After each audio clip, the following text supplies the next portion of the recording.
Hello, welcome to my channel লঙ্কার ছোট্ট রান্নাঘর। সবাই কেমন আছো? আশা করি সবাই ভালো আছো, আমিও ভালো আছি। আজকে আমি তোমাদের সাথে আম কাসুন্দির রেসিপি শেয়ার করব। তো চলো দেখতে থাকো আমি কীভাবে বানালাম। তো ফার্স্টে আমি কী ইনগ্রিডিয়েন্টস নিয়েছি: কালো সর্ষা, সাদা সর্ষা, শুকনো লঙ্কা, নুন, কাঁচা আম, তেজপাতা, মৌরি, চিনি। এগুলো নিয়ে আমি সব কিছুকে পেস্ট করে নিয়েছি একসাথে। আর আমি আমটা আস্ত দিইনি, আধা আম দিয়েছি। দেখো আমি পেস্টটা করে রেডি করে নিয়েছি। আর জানো, আমি তোমাদের সবাইকে কমেন্ট করছি, ভিডিও দেখছি, বাট আমার কমেন্টটা তোমাদের শো করছে না। তারপর আমি 1 গ্লাস জল দিয়ে দিলাম। তারপর তাতে যখন বয়েল আসলো, সামান্য হলুদ, সামান্য নুন আর কাশ্মীরি রেড চিলি পাউডার দিয়ে দিলাম।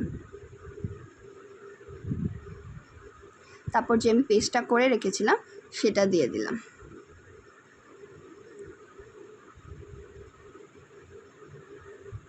এখন এটাকে সুন্দর করে মিশিয়ে নিব, যতটাই এটা একটু ঘন হয়ে আসবে না।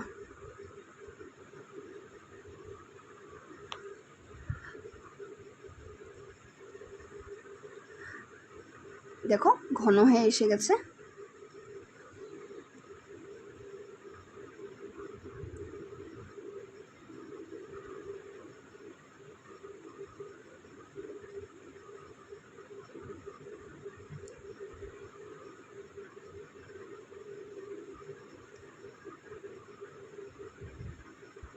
এখন আমি সর্ষের তেল দিয়ে দিয়েছি আধা কাপের মতন। এখন এটাকে সুন্দর করে, যত টাইম তেলটা মিশে না যাবে তত টাইম সুন্দর করে আমি এটাকে মিশাতে থাকবো।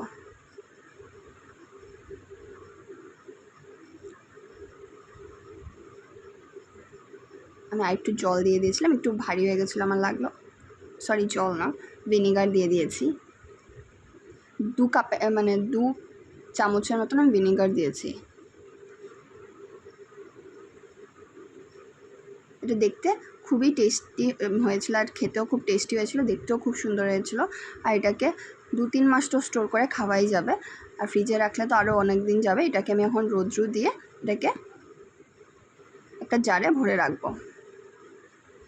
আর প্লিজ আমাকে কমেন্ট করে আমার ভিডিও দেখে নিও। আমিও তোমাদের কমেন্ট করছি, বাট কমেন্ট শো করছে না। আমি তোমাদের সব ভিডিওও দেখছি, লাইক করে শুধু চলে আসছি, বিকজ আমার কমেন্টেরটা শো করছে না।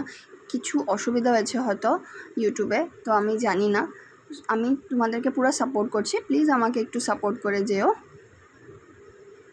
আর আশা করি তোমাদের আমার রেসিপিটা ভালো লাগলো। আর যদি ভালো লাগে একটা লাইক কমেন্ট করে আমার পাশে থেকো। আর আমিও তো তোমাদের সব সময় পাশে আছি। আর যারা নতুন বন্ধুরা দেখছো প্রথমবারের জন্য আমার ভিডিও, প্লিজ আমার চ্যানেলটা থেকে সাবস্ক্রাইব করে দিও। আমিও তোমাদের চ্যানেলকে সাবস্ক্রাইব করে তোমাদের পাশে থাকবো। থ্যাংক ইউ পুরো ভিডিওটা দেখার জন্য।